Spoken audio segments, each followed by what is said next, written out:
Halo, Assalamualaikum warahmatullahi wabarakatuh. Apa kabar teman-teman? Di video kali ini saya akan membahas suatu topik yang cukup membuat penasaran para web developer ataupun para pemilik website di luar sana, yaitu tentang layanan web hosting gratis. Nah, spesifik masalah yang akan saya bahas kali ini adalah dari mana penyedia layanan web hosting gratis dapat keuntungan, membayar karyawannya, dan seberapa amankah layanan web hosting seperti ini digunakan. Nah, tidak berlama-lama, mari kita jawab satu persatu. Saya buka notepad dulu ya. Oke, saya akan jawab lebih dahulu dari mana layanan web hosting gratis dapat keuntungan, teman-teman.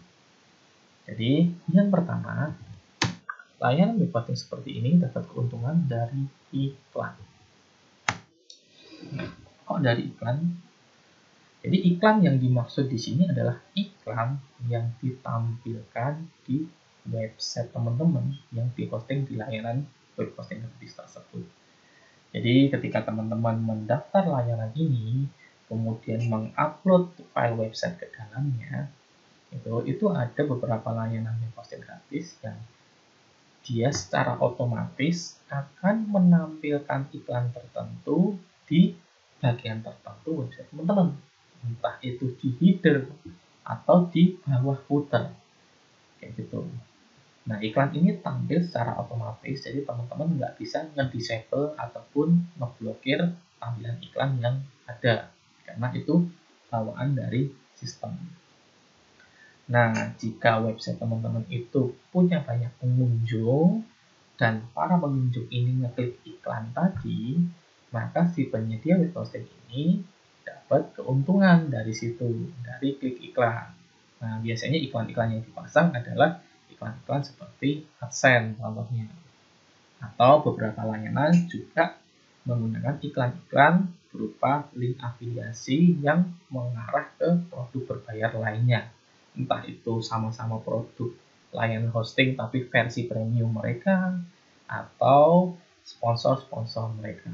Nah, dari situ mereka dapat bayaran dan juga membayar karyawannya.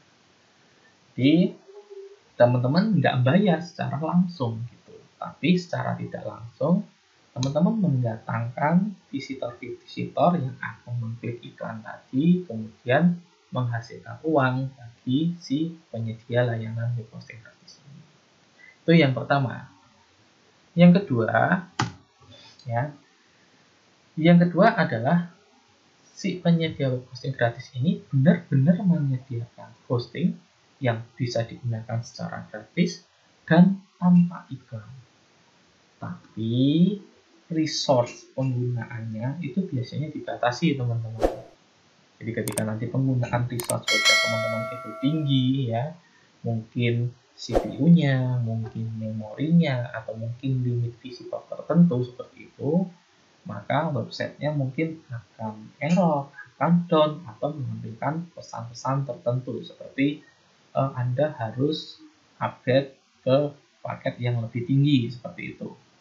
Nah, bagi pemilik website jika ketemu masalah seperti itu, maka biasanya nggak ada pilihan lain daripada kehilangan pelanggan ya, mau nggak mau harus upgrade.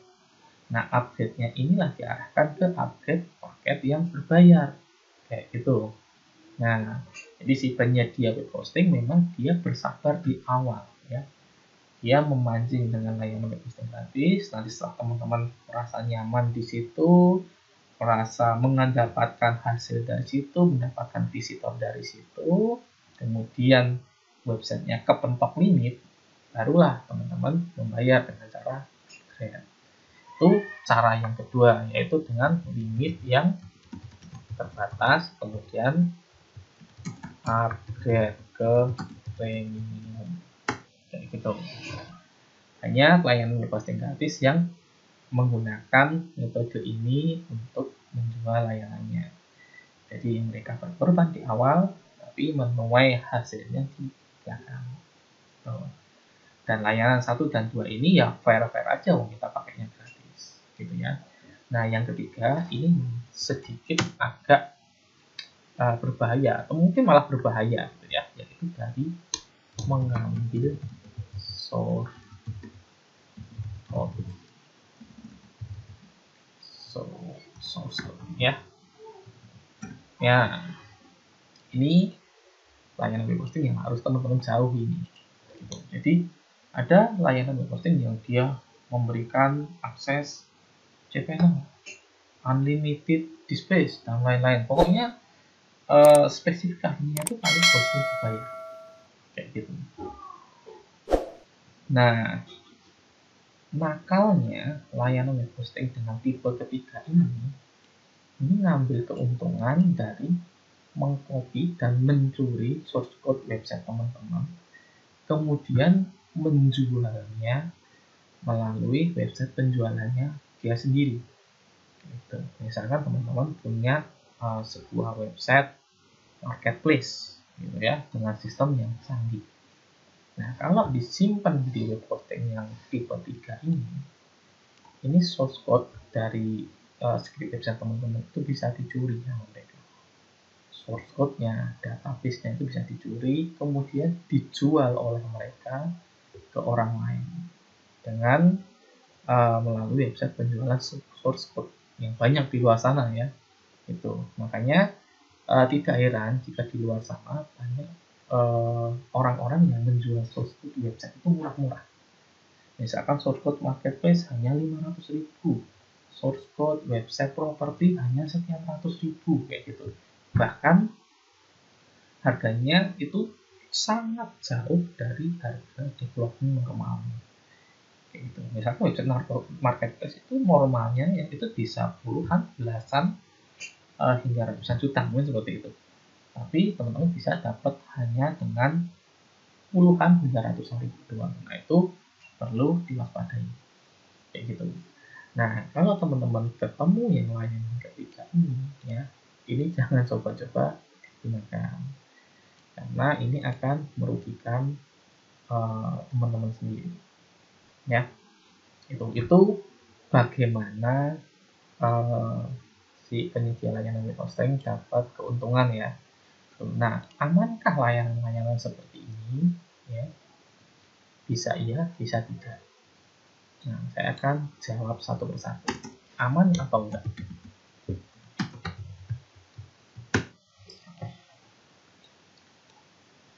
Nah, layanan web hosting gratis itu biasanya mereka punya TOS atau ketentuan layanan.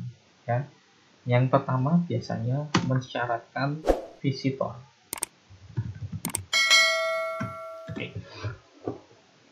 Jadi mereka akan mensyaratkan jika dalam periode waktu tertentu gitu ya, misalkan dalam waktu 30 hari visitor website teman-teman ini tidak mencapai angka tertentu, maka akunnya akan dihapus. Kayak gitu. Misalkan tidak mencapai 50 visitor ya, maka akun hosting teman-teman ini akan dihapus. Nah, padahal cari traffic website, apalagi bagi website baru, itu nggak gampang. Gitu. Nah, di sini teman-teman harus ngos-ngosan ya, ngos-ngosan cari visitor untuk mengamankan akun supaya nggak dihapus. Nah, nggak nyaman banget ya kan? Nggak nyaman banget kalau kita dikejar-kejar target seperti ini. Gitu. Data website teman-teman itu terancam setiap saat bisa hilang kalau visitornya nggak memenuhi syarat. Dan waktu yang teman-teman habiskan untuk mendevelop atau mengembangkan website ini akan terbuang sia-sia begitu saja kalau akun dan datanya ini dihapus. Gitu. Yang kedua, kita ngomongin web hosting gratis yang iklan tadi ya. Gitu. Nah, web hosting yang dia menerapkan iklan, gitu, menerapkan iklan pada website-website yang di hosting di sana, itu kalau websitenya adalah website blog dan sejenisnya, itu mungkin tidak terlalu menjadi masalah bagi teman-teman. Tapi kalau website teman-teman adalah website bisnis dan iklan yang muncul adalah iklan kompetitor teman-teman, nah itu yang bisa jadi masalah ke depannya nanti. Gitu. Misalkan teman-teman punya layanan jasa pembuatan website.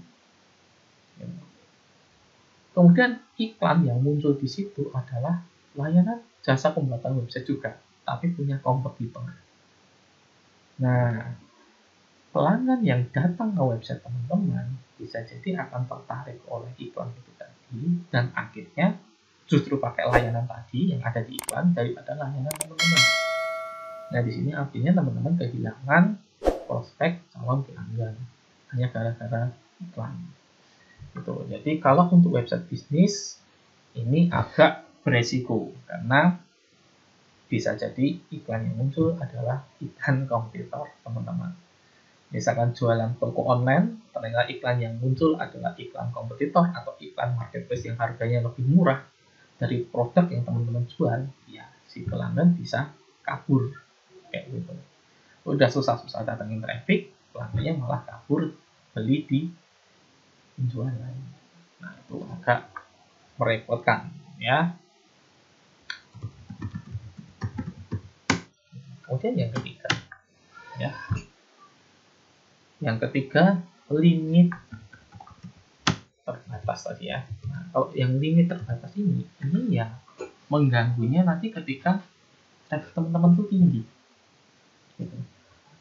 Pengunjung lagi tinggi-tingginya, ya, pembeli lagi tinggi-tingginya, ternyata mencapai limit. Ketika mencapai limit, websitenya nggak bisa diakses atau mungkin muncul halaman untuk upgrade hosting, gitu itu kan cukup mengganggu atau kadang malah bikin malu ya gitu ya. Gitu. Nah ini salah satu kekurangan ketika teman-teman menggunakan layanan seperti ini. Kemudian berikutnya adalah ketika teman-teman menggunakan web hosting seperti ini, ya,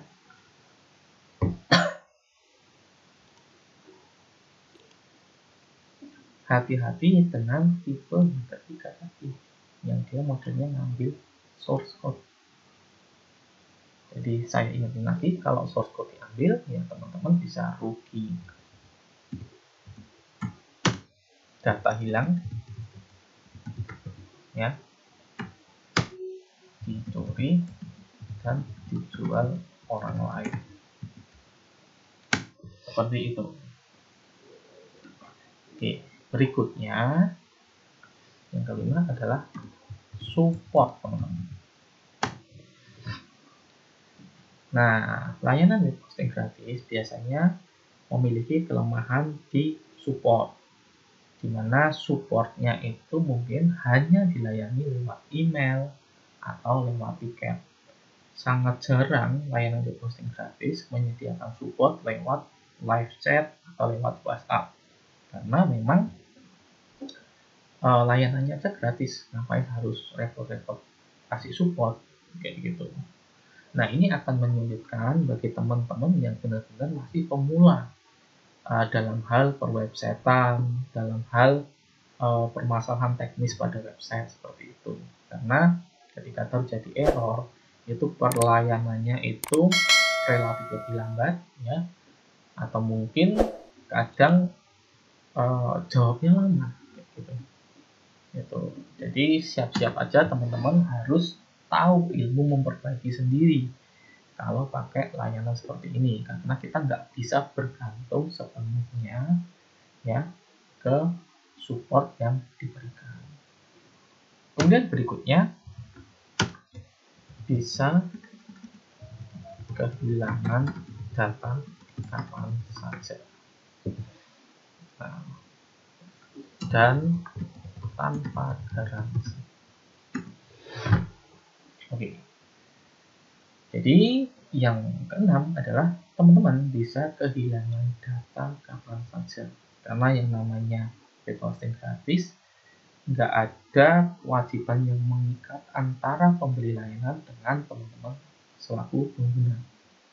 Ya, jadi misalkan mereka mau nutup layanannya kapan saja, itu mereka bisa saja, dan teman-teman nggak bisa nuntut karena teman-teman nggak memberikan apapun ke mereka, kayak gitu.